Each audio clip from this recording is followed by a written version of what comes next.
Perfect. Hello, hello, and welcome to today's SEJ webinar. I am Heather Campbell. I'm the VP of Marketing and Sales here at SEJ. If you don't know me, I'm excited that you've chosen to spend this time here with us. I am here with Matt Sager, VP of Customer Experience at GatherUp. Matt, this is your first SEJ webinar. Thanks for It joining us is. today. Thank you so much. Yeah, excited to be here. So Matt is going to get into ways that Google sees reviews and ways that you can increase your visibility and, of course, those conversions, because that's what we're after, through more intentional and strategic review strategy. So these insights are gathered from, was it an August study that you did, Matt, of 1,000 customers so these insights are based on actual behavior. Is that right? That is correct. And current behaviors that in that too.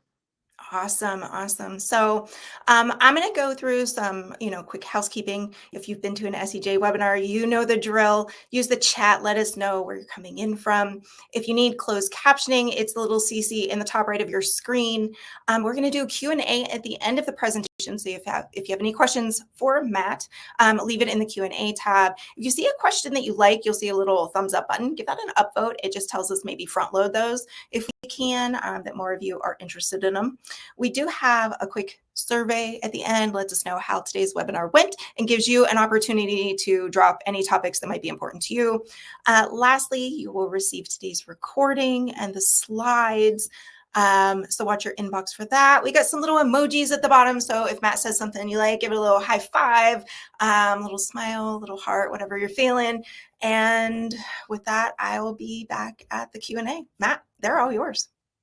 Excellent. Well, thank you so much, Heather, for the excellent lead in here. Very excited to be here today. So thank you all for joining. And with that, I want to just go ahead and jump right in. We have a lot of great content to go over today. So I want to make sure you guys have time to get all of that, find out how you can access it, as well as ask some questions here at the end. So just some quick agendas here. We're going to jump in.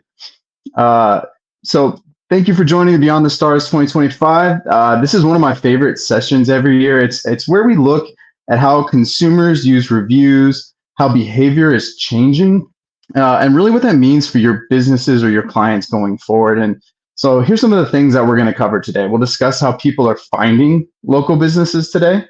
We'll go into what consumers told us about what drives trust and what actually works when it comes to asking customers for feedback. Finally, I'll close with 5 concrete steps you can take right now to improve your reputation strategy, but also grow your reviews through the remainder of 2025 and into next year. My goal is to make this practical. You'll leave today with clear data-backed takeaways that you can use immediately, and just not ideas, but actions that you can use to strengthen your brand's trust and visibility. So a little bit before we dive in, my name is Matt Sager. As Heather said, I'm the Vice President of Customer Experience here at GatherUp. I've spent my career helping businesses connect the dots between feedback, service, and growth. Because when you understand what your customers are saying, you can turn that insight into actual opportunity. At GatherUp, I've had the privilege of working with agencies and local businesses that use reviews, not just as a measurement of performance, but as an actual growth engine. And that's really what today is about. Understanding how reviews, responses, and authenticity drive customer choice in a world where technology and AI are changing discovery faster than ever. So my goal today, share that real data, have practical takeaways, and hopefully give a few examples you can take back to your teams right away. So with that, let's start with the bigger picture. Why this research matters. Why are we still talking about reviews after all these years, and why are they more important now in 2025 than ever? The short answer there is because trust is changing. Consumers used to find businesses through ads, referrals, driving down the interstate, or just walking by a business. Today, that discovery starts and often ends with what other people say online. A review has now become a digital first impression. So we're going to talk about a little bit of that here in a couple slides. And why that matters is because it drives trust and customer choice. Customers just don't want to see or know what you sell. They want to know how you treat people. They read reviews to see proof of your service and not just the promises. So what's different in 2025 is how reviews interact with everything else. They don't just influence people anymore. They are now influencing algorithms. AI, maps, search engines, all are reading and summarizing all of your content online. That means your reputation just isn't visible. It's being interpreted, condensed, and shared back into customers in ways you can't always control. So if your business isn't actively collecting, managing, responding to reviews, you're essentially letting AI write your story for you. That's why this is a foundational to growth, because reviews aren't just feedback. They're your brand's most trusted form of marketing and most visible proof of how you deliver on your promises. So for our Beyond the Stars 2025, as Heather mentioned, we surveyed over 1,000 US consumers across many different regions and age groups. The goal was really simple: to understand how people are using reviews to find, evaluate, choose local businesses, and how those habits are changing as AI becomes part of an everyday search and discovery. And the survey we conducted in August captured the most current behavior in the environment, where AI summaries, voice searches, map results are influencing customer decisions faster than ever before. So the data you'll see today is drawn directly from how consumers are behaving right now. Our research really focused on three main pillars, each revealing a different part of how reviews influence both customers and businesses. First, we just looked at the impact of reviews, how they shape consumer decisions, how much trust people carry against them, how many people use them to choose one business over another. Second, we studied the habits of reviewers themselves. When and why do customers leave feedback? How often are they writing reviews? And what motivates them to share their experience? Third, we focused on the power of responses, because reviews might start the conversation, but the business replies determines how that story ends. Together, these three pillars, the impact of reviews, the habits of reviewers, the power of responses, it gives us a complete view of how trust is built, lost, and even earned again in today's marketplace. And that's really the journey that we're going to go on through kind of the remainder of this, is to kind of walk through that process step by step. So, key takeaways. Here's the headlines. Here's the big metrics that really we're going to see throughout and reiterated through the rest of this presentation. 98% of consumers still read reviews. I think we all understand the importance of reviews. This has been a thing, and it continues to be a source of trust. So this is almost everyone. Reviews are still universal. Before visiting a business, booking a service, or making a purchase, consumers check what others say first. But what we're seeing is 50% of those respondents say they're reading more reviews than they did last year. Review engagement is actually increasing. Even with AI summaries and snippets available, consumers still want to see a real experience in full context before they decide on that final service or product. 55% of our responders trust other customers more than a brand. And that's a big one. And it means the majority of people are looking for that authentic, unfiltered review now more than ever. And 94% say they trust reviews at least somewhat. Even with skepticism around fake reviews, consumers still think and have their faith in other customer feedback. That trust factor is still incredibly high. It's just a little bit more nuanced now, and that's something we'll cover for some more in depth today. Another interesting stat, 65% prefer brands that respond. When they see a business take time to reply, it signals attentiveness, care, accountability. To 81% of responders, a response equals service. And lastly, 70% lose trust when the reply just sounds AI written. This is new, but it is critical to learn as AI becomes more and more a part of our everyday interactions. Consumers can spot automation. If a response feels robotic, generic, it breaks the human connection, they'll lose trust in a business. And a lot of what you'll hear for the remainder of today is what is building authenticity and authenticity building trust. So if we look at all this and we zoom out, reviews remain the most influential trust signal in local search and the digital decision making, but expectations are evolving. Consumers don't just read reviews anymore, they're analyzing them. They notice tone, timing, authenticity, that keyword for today, both from the reviewer and from the business's response. So as we start here, we're going to walk through this journey to trust, we'll say. And so for the first step, we're going to start with why and how discovery is changing. Consumers are reading and trusting reviews, but today, discovery looks a little bit different. Traditionally, discovery started in one place, a typed search, a Google search. But now consumers are using a wider mix of tools to find local businesses, ask questions, and make decisions. So from our survey, 6 in 10 consumers say they want to talk their way to answers, whether it's through voice search, AI chat, direct messaging. People want natural conversational interactions. 55% of consumers use AI summaries, the bite-sized overviews at the top of the search that help condense down, that we've probably seen at the top of like Google or Bing or others. 48% have used conversational tools like ChatGPT, Gemini, etc., to help decide on where they go or what to buy. But only 16% say they haven't tried an alternative to traditional search yet, which means 84% of our responders, or the consumers that are out there telling us these results, are already exploring other ways to search and find businesses. So what does this mean for our businesses? It means discovery is no longer linear. It's layered. Consumers start a query in Google, see an AI summary, click on into a map, confirm their choice by reading reviews, all in one decision-making flow. They're not replacing search, but they are expanding on how they search. And that goes into that authenticity and looking at those kind of analytical view of buying these services now. This shift also means your reputation needs to be visible and consistent wherever discovery happens, because reviews are showing up in new places, often summarized by AI or voice tools, because that's where the customers are landing on your site. So while discovery is changing and consumers are experimenting with some new ways to find answers, one thing hasn't changed, at least yet. Most journeys still start with search.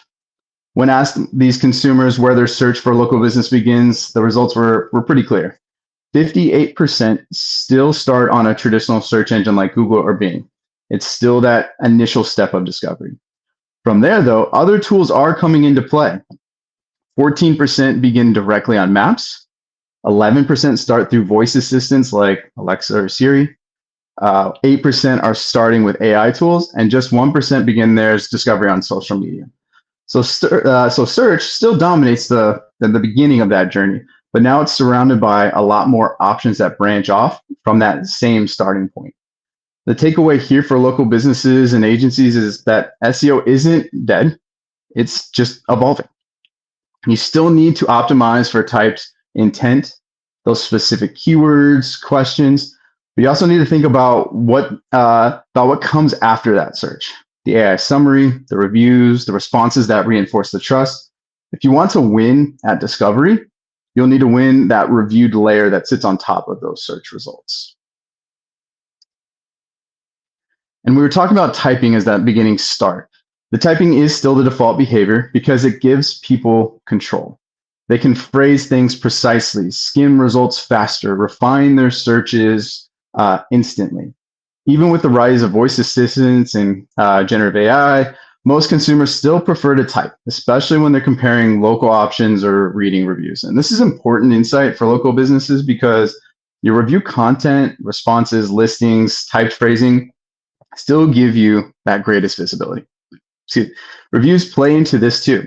Type searches are often where reviews appear first in Mac packs, knowledge panels, snippets. So the words your customers are using in their reviews actually influence what searches are showing up. And as you can see here, that type query was 75% of what our responders said they would rather do.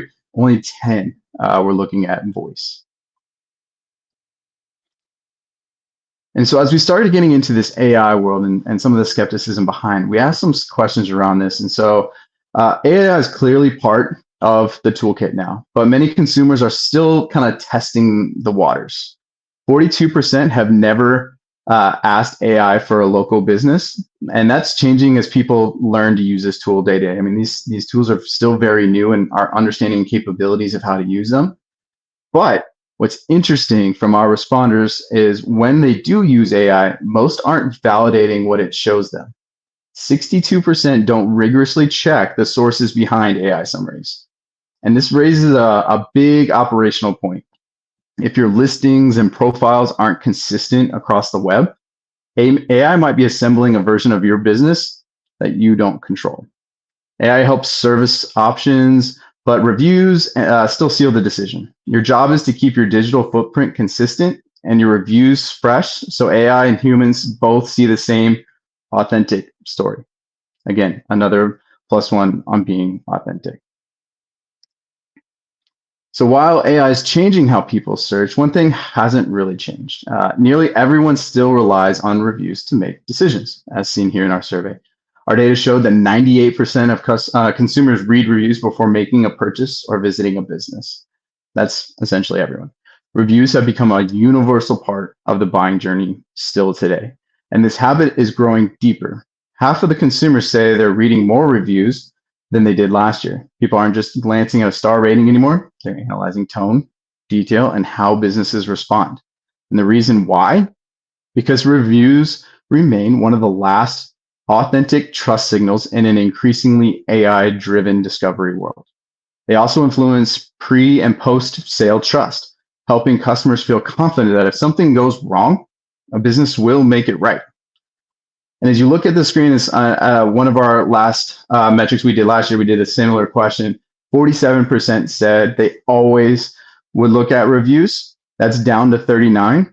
One possible explanation for the decrease of always from 47 to 39 could just be this use of AI search and results. And we'll definitely see how this increases year over year. And so that's another reason why I love this study. We do it every year, and we get to see the trends of how this is changing over time. So another important question, though, is where are they actually getting their recommendations if they're not turning to traditional reviews? So we understand the importance of Google reviews and others, but social media and local groups are still growing. They're still looking at reviews and personal recommendations by a wide margin. They're more discovery than decision making. What this shows is that consumer recommendations have gone more digital. Reviews have become the modern version of word of mouth. They're faster, they're broader, and they're always accessible. It reinforces what we've already discussed in that your reviews don't just support discovery, they drive recommendations at scale. And when people look for a trusted business, they don't just ask their friends anymore, they ask the internet. And the voices that they trust the most are the ones that they see inside of reviews. Now, one more here as we talk about the time spent. It's not just about people reading them, they're spending more time doing it as well. Consumers today are digging deeper before they decide. So nearly half of all consumers say they're reading more reviews than they did a year ago. And they're not just scanning star ratings anymore. They're scrolling through detailed feedback, comparing experiences, and looking for patterns or authenticity in what other customers are sharing. This shift really tells us something pretty powerful. Trust now makes more than just a quick glance. Customers are doing their homework. They're using reviews to validate whether a business consistently delivers what it promises. This ties directly to what we discussed earlier about discovery. Search still starts the journey, but the decision is made in the reviews. That extra time consumers spend reading is where trust is built or potentially lost. And this shift in behavior sets up an even bigger opportunity. Because as consumers spend more time reading, they're rewarding businesses that keep their feedback fresh and visible. We'll talk a little bit more about this later, but for now, think of it this way. Fresh activity isn't just nice to have anymore. It's what signals that your business is current, responsive, and real.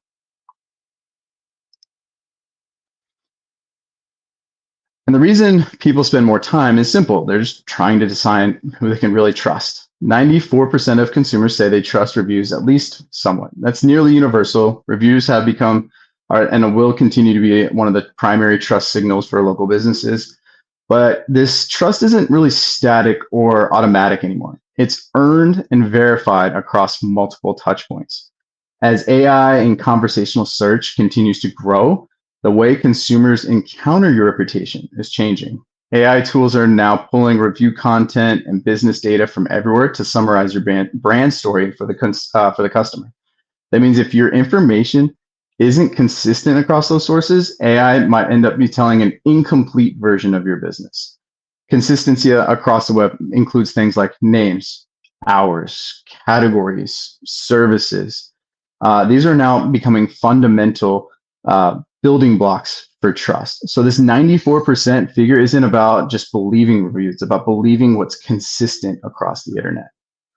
Over the next few slides, we're going to take a look at the details behind this trust, what people actually notice when they evaluate reviews, how different review thresholds shape decision-making, and how visibility across channels reinforces credibility. Each of these metrics gives us insight in how to maintain trust in this new AI-driven landscape. So when we ask consumers which platforms they trust more for reviews, Google continues to dominate by a pretty wide margin.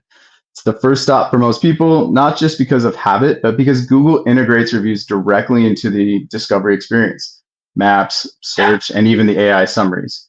Right behind Google, we see Yelp and Facebook still holding some really meaningful trust with consumers, especially in service industries and local community-based businesses. And then there's Amazon, which remains a powerhouse of product reviews, though its influence in local services is a little bit lower, of course.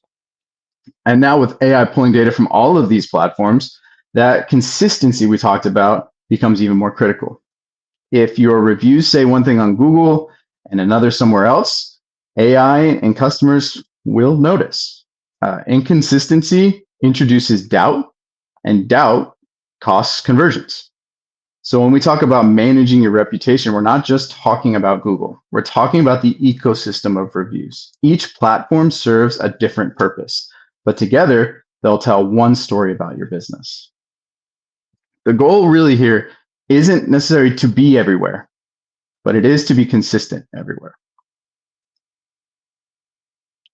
And when we were looking at some other points of discovery, Maps was the number 2. It continues to play a major role in local discovery. 58% of that still begin with the traditional search engine, but 14% now start with Maps. And when we break that down further, Google Maps accounts for about 60% of that traffic, while Apple Maps represents roughly about 26%. Again, what's important here is consistency. AI search engines, consumers are all cross-checking your listings. So if your hours or services or categories differ across those platforms, it can cause confusion or even potentially lower visibility. Think of this as like digital hygiene. Ensure that every version of your business online is consistent, current, and complete.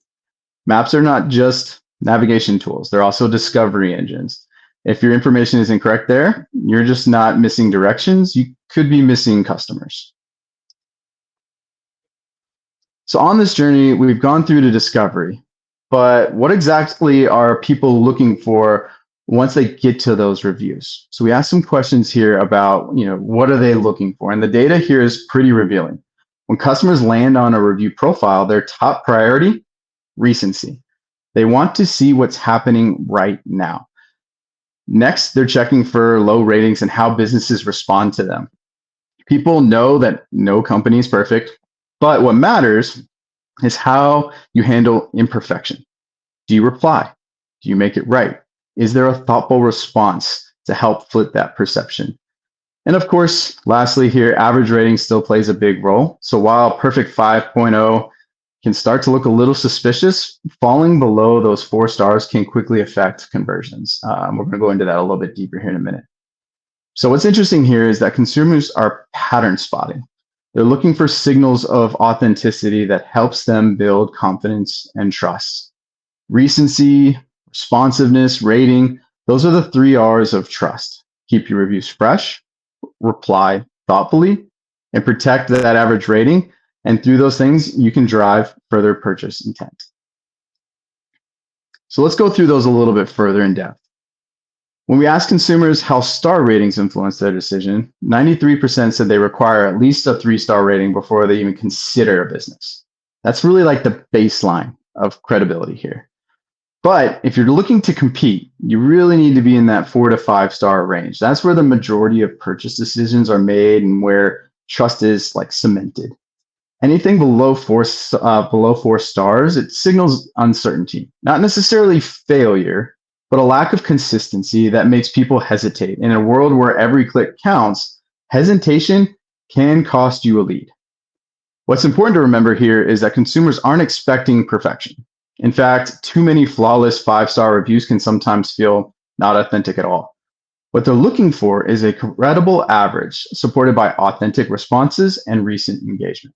That's what convinces them you're a trustworthy business. So when you see a dip in your rating, don't panic.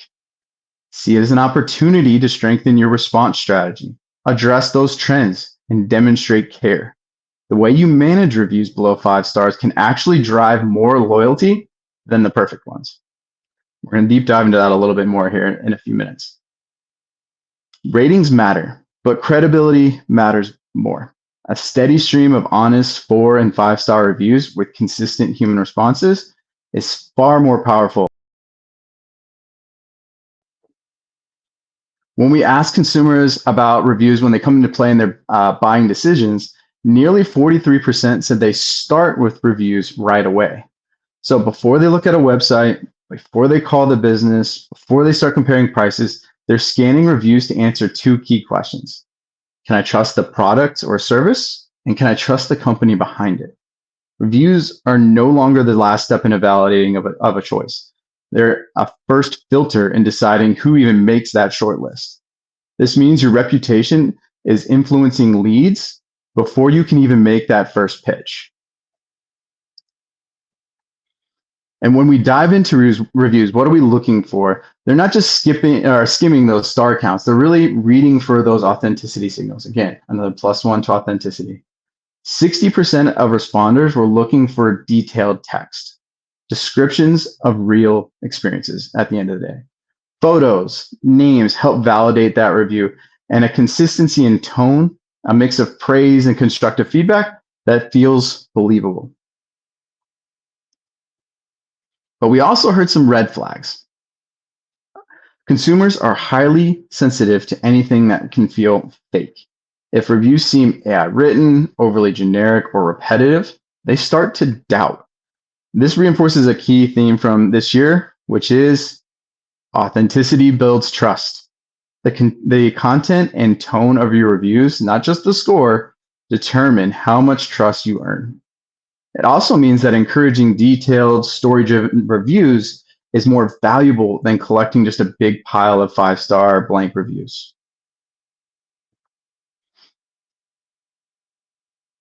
So if reviews influence trust, the next question is, what kind of reviews earn it fastest?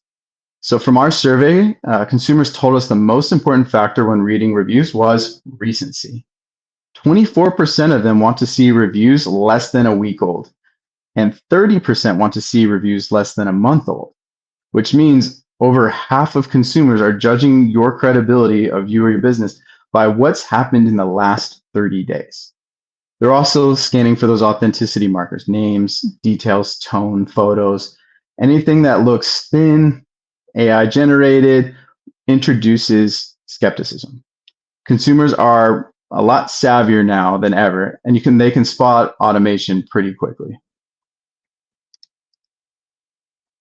And let me tell you, bending the rules is only going to lead to further distrust. And here's a big one. 51% of people say they won't choose a brand that's been flagged for fake reviews. Google's already started labeling businesses and started rolling out penalties for those that it detects having patterns of fake reviews. Those are those warnings at the top of the business that'll pop up. They're highly visible and incredibly damaging. I can't think of a worse way to build trust if the first place people are going is reviews to see a banner saying that they have been suspected of having fake reviews. So you really can't let a single fake or suspicious review go unchecked. Dispute these reviews, flag these to Google, flag them to the individual business where the reviews are left. This is an important step to helping maintain that trust. And when we ask consumers about their comfort level with AI, summaries and suggestions, the results were pretty clear again. 39% said they don't trust AI recommendations if they're not backed by real reviews. When on the flip side of that, though, we do see that 28% said they love the experience and convenience of AI summaries. I know I like it when I'm looking for local businesses. You put in a quick search, see a lot of summaries, but they are a little bit distrustful if they don't see at least some reviews. This tells us something pretty powerful. Consumers appreciate the efficiency, but they still rely on the reviews for validation. But I will call back to another key stat we said earlier. Remember that 67% of consumers don't rigorously check AI sources. So I'll say it again, that this means AI could be pulling in a summary or inconsistent data about your business. So if you're not managing your listings, your website, your reviews, they're not all aligned with one voice, you could be letting an algorithm write your brand story instead of you. And this is why owning your digital footprint is more important now than ever. Every inconsistency, mismatched name, mismatched review, mismatched services introduces further noise for AI to put into context and put together. So now that we know how reviews shape trust and how AI amplifies that part, let's talk about the parts that are within your control, and that's asking for reviews. Our survey found that only 5% of consumers said they would never leave a review, which means, positively, 95% of people are open to giving feedback. You just have to ask. So when asking, meet customers where they are, email, SMS, in person. If you're a service business, verbal requests work great. If you're brick and mortar, QR codes at checkout are simple and powerful. For reoccurring services, even printed handouts or follow-up cards can help. The key here is frictionless access. One click, one tap, one scan, and they're right there where they need to leave a review. Asking is free, but forgetting could be expensive. So what motivates people? Now we're asking, what motivates them to leave a review? First, they want to reward great service. When someone feels genuinely appreciated or impressed, they want to pay that forward. It's a moment of emotion that they want to share. A simple, heartfelt thank you moment where the consumer becomes your advocate. The second reason is simply they were just asked. This was from our survey. Some people said they just leave a review because they were asked. It's easy to forget that many customers simply just need permission or a prompt to leave a review. When you ask sincerely, not as part of a transaction, but really as a part of a relationship, people are surprisingly willing to help. And third, they write to help others or warn them, really. Consumers see themselves as contributors to a shared network of trust. That's why they leave the review. They want to inform, protect, or guide others in their community. What this tells us is that reviews are much about belonging and connection than they are just about feedback. When we treat customers like participants in the customer journey and not just a data point, we're going to get richer and more authentic responses. So let's move from the request now into the results. Does asking actually work? And what do customers want you to ask? So why does asking work? And does it work? And it does. 72% of consumers will write a review when a business asks, and 73% will respond to a simple rating prompt like an NPS or stars question. So this is 72%. You just ask me 0 to 10, 1 to 5. They're willing to give you that response just simply by asking. And a meaningful slice, about 24%, say they'll just leave a review simply because you asked. Was from our previous slides. And lastly, just as a reiteration here, only 5% will just never leave you a review. And so when we think about asking, when is the best time to do that? And the timing is pretty clear from what our responders said. 77% prefer the request within 3 days of their experience. So 35% want it at the time of service. 22 say prefer either that same day or within 24 hours. And so what this means for you, make that ask a part of your standard flow and not just an afterthought. Don't do it once a month because you might be missing out on that critical time window to ask for reviews. And as we can see here, within the first 3 days, is a very important time window for collecting that review. So we know asking works and we know timing matters, but what about the channel? Different customers respond to different kinds of outreach. Some will answer a text within minutes, others only check their email once a day. That's why the most effective review strategies use multiple channels. It helps to reach people naturally in ways that they already communicate. Start with an email, it's reliable and familiar. Add SMS for quick and direct, perfect for like service-based industries. For in-person moments, like at a checkout counter, front desk, field visit, verbal requests, or QR codes are great and easy ways to get more reviews. And don't just forget about print or signage, something simple that customers can scan later if they're in a hurry. It's really all about reducing the friction and making it easier to get that feedback, either that direct, like NPS, or even those Google reviews or third-party reviews.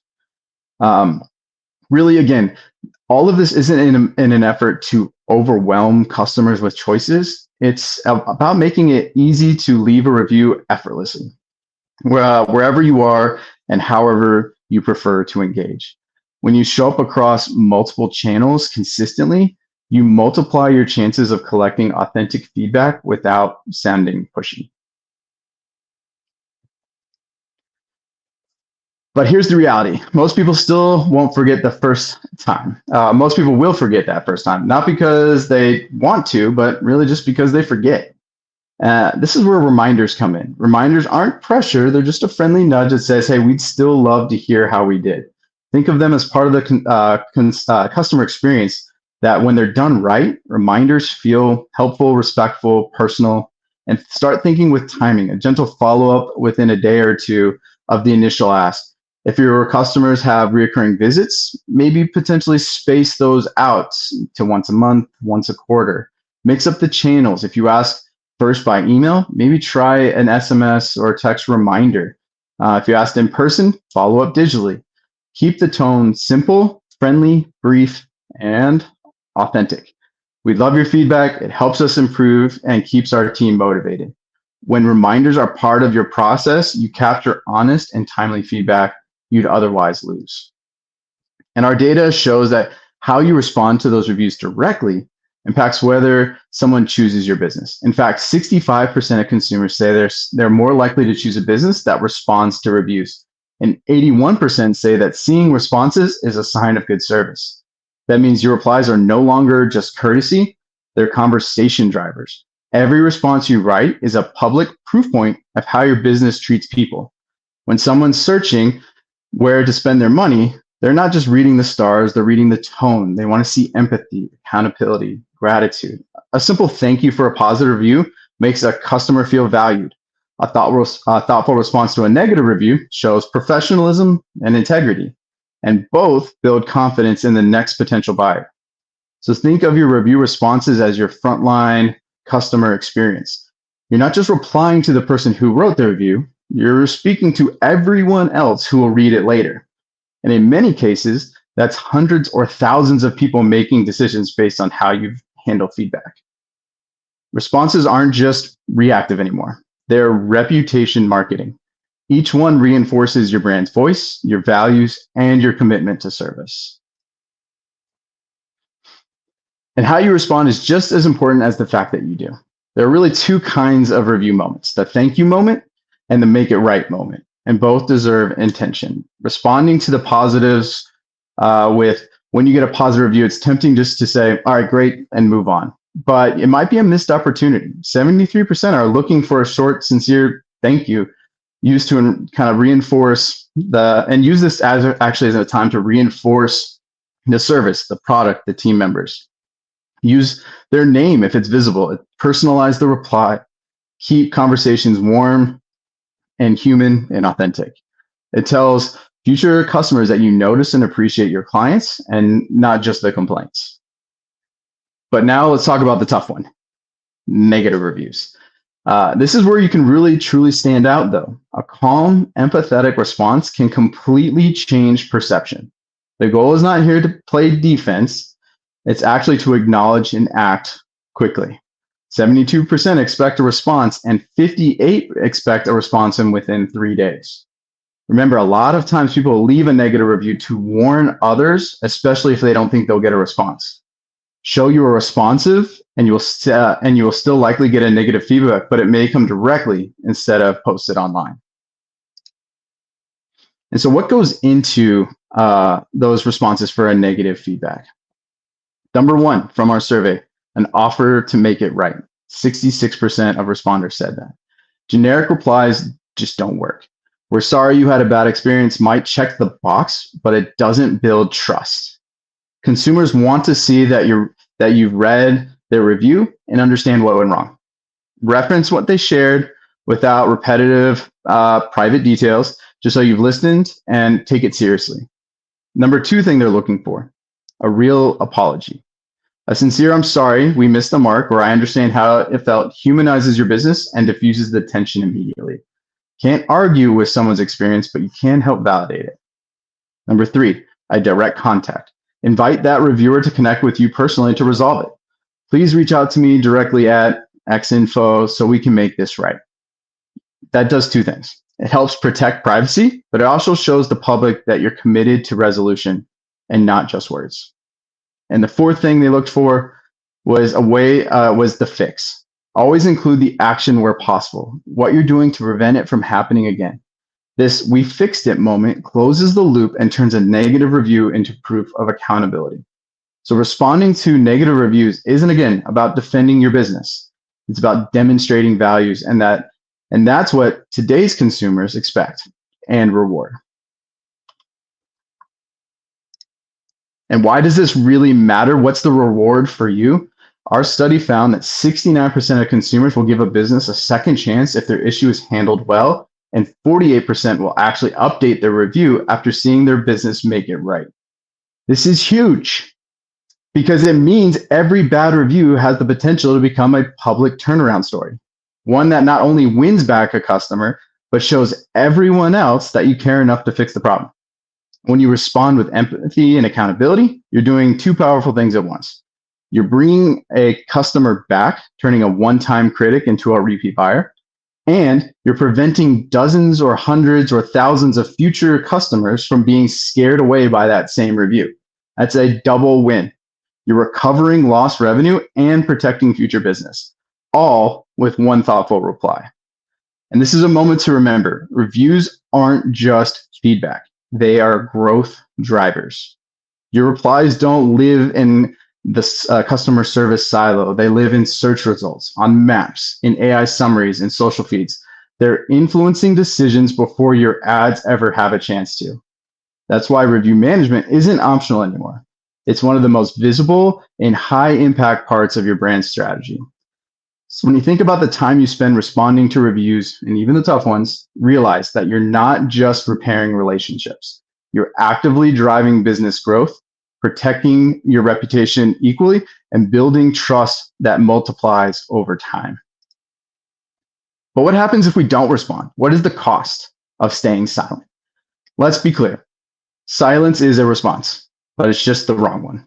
It tells potential customers we're not paying attention, or worse, we don't care. And consumers notice. Half of them say they won't choose a business that ignores their reviews, especially the negative ones. And when you stay quiet, you're not just losing the reviewer.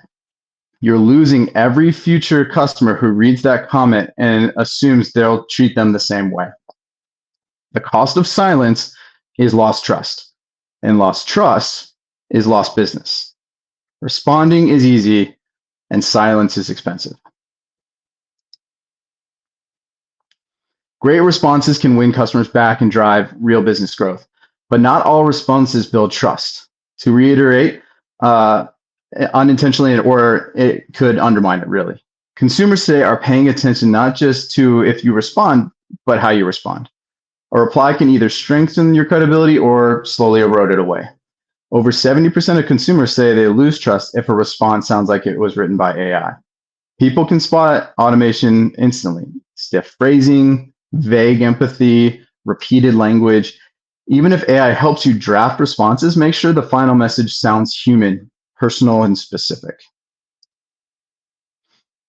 So we've talked a lot about how reviews build trust, how responses influence choice, and even how the wrong approach can erode credibility. Let's wrap up things with a clear, simple plan, 5 steps you can take right now to strengthen your reputation strategy.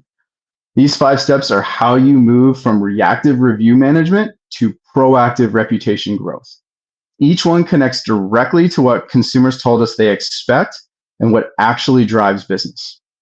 So the 5-step plan. Step 1, own your profiles. Claim and update every profile that represents your business: Google, Facebook, Bing, Apple Maps, Yelp, industry directories. Consistency builds credibility, and it ensures that customers and AI are seeing the same story everywhere. 2, earn fresh, detailed reviews. Recency is key.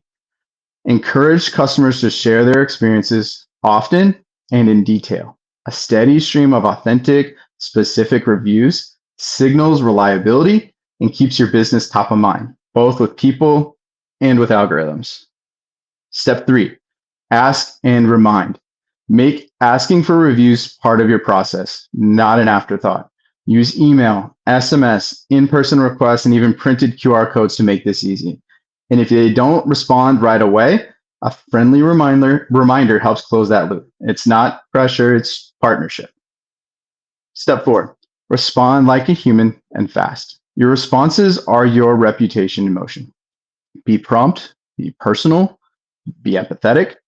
Thank people for the positive reviews, own the negative reviews, and always make it sound like it came from a real person, not just a template. And lastly, step 5, monitor and defend authenticity.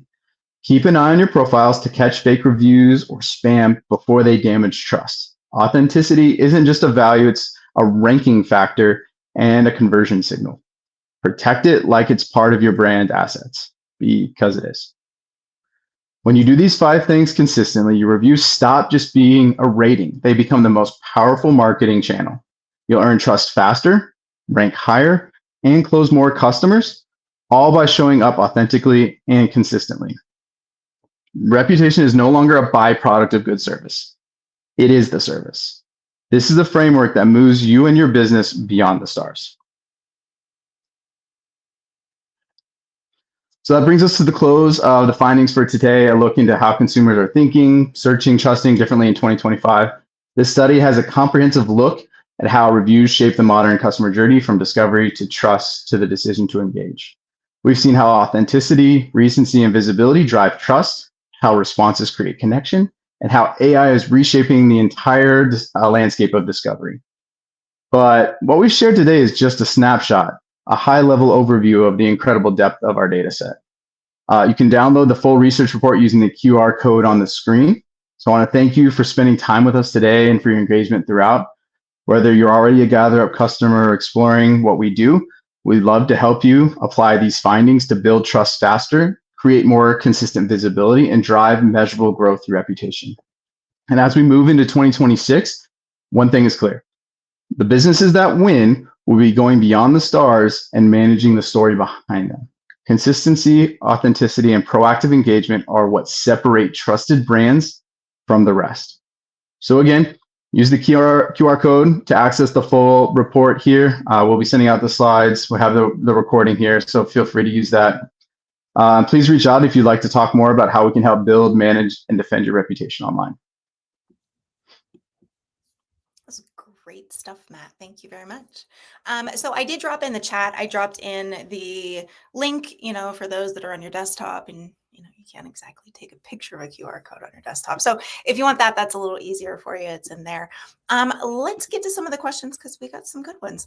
So Ashley asks a rather lengthy question, but the gist of it is we manage 3 different companies. They have a similar name. They've run into issues where people are leaving reviews on the wrong profile.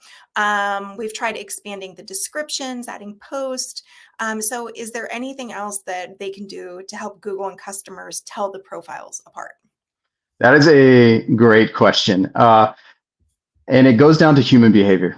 We're all human. Everybody's human. People have trouble sometimes picking out the right links. One way that we handle this is every business has a unique link. So think of this as a way, when you're making that ask, make it simple. Here's the direct link to leave a review on Google, Facebook, etc. Because that one link goes to the specific business you're looking for. Tie that to QR codes, tie that to the other areas that you're asking, and you'll have a greater chance of it going to the appropriate business. If you're using a system to send these out, make sure that you tie those users to that business. So if you're asking after they've left based on sales or services, whatever, make sure those names are tied directly to a given location and you're sending that specific URL. Great question. Okay, Natalie asks, reviews can also be manipulated by AI. How do you validate that the reviews were created by humans in the first place? That's the $1 million question, right? Is how can you always tell? And AI is getting better, right? I think it is a fact. You can ask AI which ones are AI or not. It's still a difficult question. What we look for, though, is part of we have some services that go in and identify what are potentially fake or malicious reviews. And what we look for are a lot of different signs here. And it actually is a lot harder than you would think. There are things like, do the photos match up with the type of business? Does the language in there, are they talking about ice cream when it's an auto repair shop? I actually have seen that. There are times where does the profile seem like it's legit? You know, have they had multiple reviews removed in the past? If you find a profile that's 90% of the reviews are removed, likely this is not a particular review that you can trust. Does this person just respond to the same business with the same text every time? That also doesn't show authenticity on the reviewer side. And so all of these things actually can be put together to build a metric or a health score from the customer experience world here. Health score on, is this person authentic? Is this review actually valid? And that can be difficult at times. Yes, it can. All right, Matt. Mark is asking if you can comment on leaving responses that don't violate privacy, especially for ones that have to adhere to HIPAA. Yeah, that's a great question. And so I will always say, I always start this question off, I am not a lawyer. So please always defer to legal counsel before, but my usual suggestions in this case, and again, not to be taken as word of law, here is to still respond authentically. But in this case, when you are trying to go into HIPAA, typically less is more in this case. Thank you for your review. Please reach out to us because you don't want to do things like put their name, put the doctor's name, put the services. All of those typically can get you in trouble.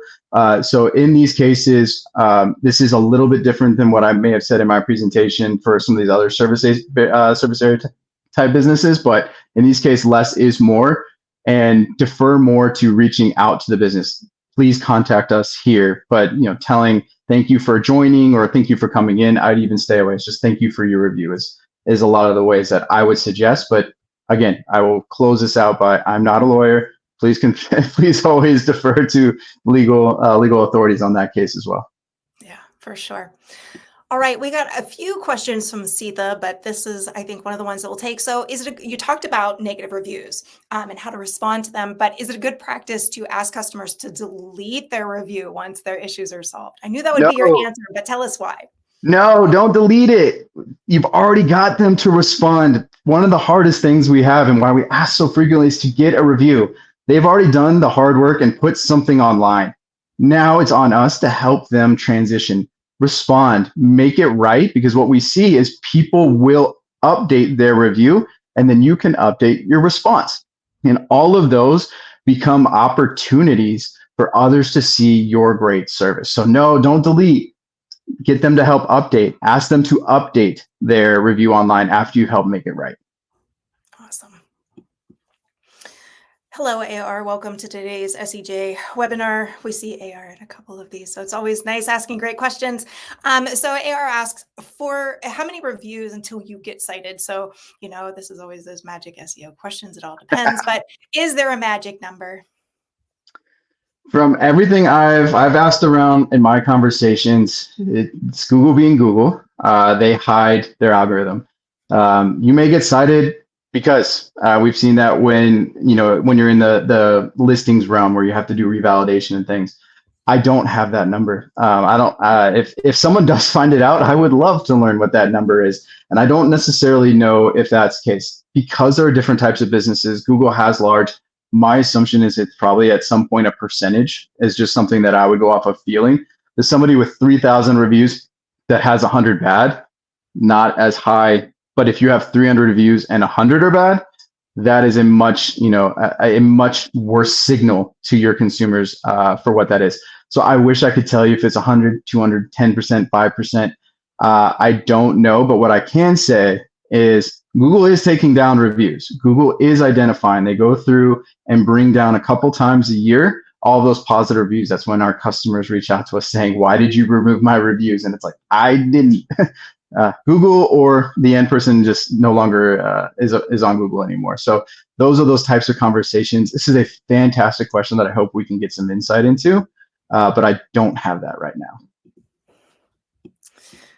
All right. So Allie's asking from the B2B space, what do you recommend, for customers? So for life cycles that differ a lot from B2C, right? So within 24 to 72 hours, benchmarks for sending a review request doesn't really fit their business model. And so we struggle getting reviews. So any advice helps. I come from the manufacturing space prior to this, so totally get it. It was rough. Yeah, this B2B can be a lot. And I think this goes into when you start think of it as what is that frequency for ask? What are you trying to get out of those reviews? Because a lot of times B2B, the discovery for those and the contract, it looks a little bit different than a B2C as well. And so what I would say is first start thinking about what is the intention for those. Is it to get third-party reviews so that you show up better online?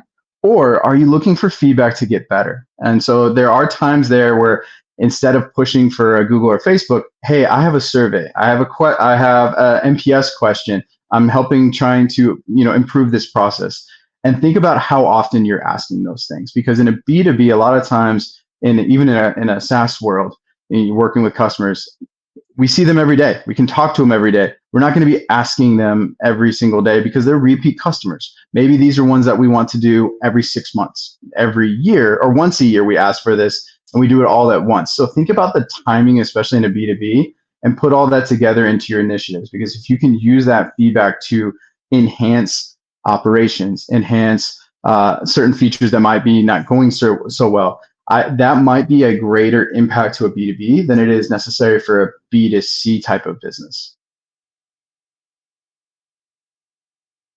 Oh, I think you're on mute there, Heather. I know every time I try so hard. No, that's great advice. And now I forget what I said, so it's fine.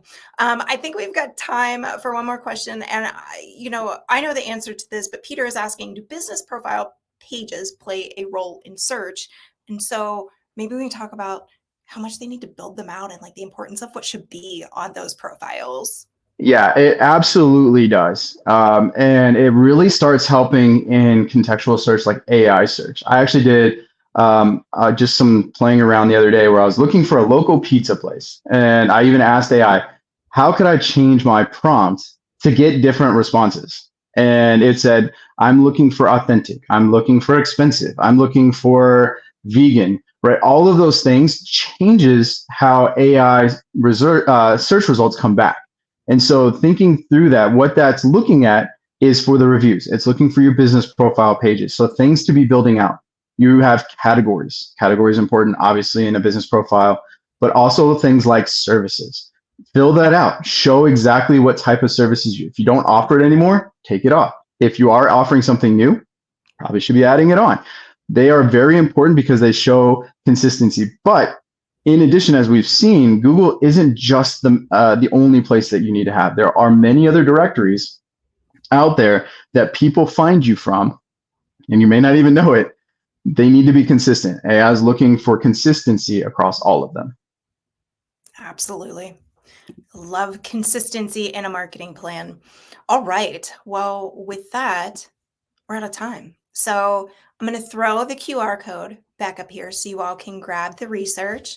It's also in the last chat as well. Matt, Thanks for your time. Thanks for being here and sharing all this knowledge with our readers and our attendees. Before I let you go, anything at last that you want to leave them with? Absolutely. Thank you for the softball there. We actually do have a QR code. I thought that was the last one here. We do have an offer though. If you are looking to reach out to us, we are offering a discount for those that are coming in and requesting a demo going through GatherUp. So would love to have anybody that's not currently a GatherUp customer, please reach out. We'd love to help you with putting this presentation into practice with either your business or with your clients. So please find us. Please reach out to us at gatherup.com. We are excited to meet with every single one of you. Awesome. And we'll make sure that the link to that link is in the post webinar email that you all get. So with that, Matt, tell the people where to find you. You can find me on LinkedIn. I think Heather has that up here and we'll send that out. I'm on LinkedIn here, Matt Sager. You can find GatherUp at gatherup.com. And I look forward to hearing if you have questions on this. We spend a lot of time understanding how reviews and feedback increases to growth. This is something that I love in customer experience, and why I think GatherUp is a perfect way for us to continue to collect more and use that for driving growth of businesses. So yeah, find gatherup.com, find me on LinkedIn, send a feedback, looking to connect with everyone. Awesome. And with that, Matt, one more big thank you. And thanks for everyone spending their day. We talked about pizza. Now I'm hungry. It's lunchtime here. So I'm going to go see what's in the fridge. Hope everybody has a great rest of your day. And we'll see you on the next SEJ webinar. Thank you, everybody. Thank you, Heather. Thanks, Matt.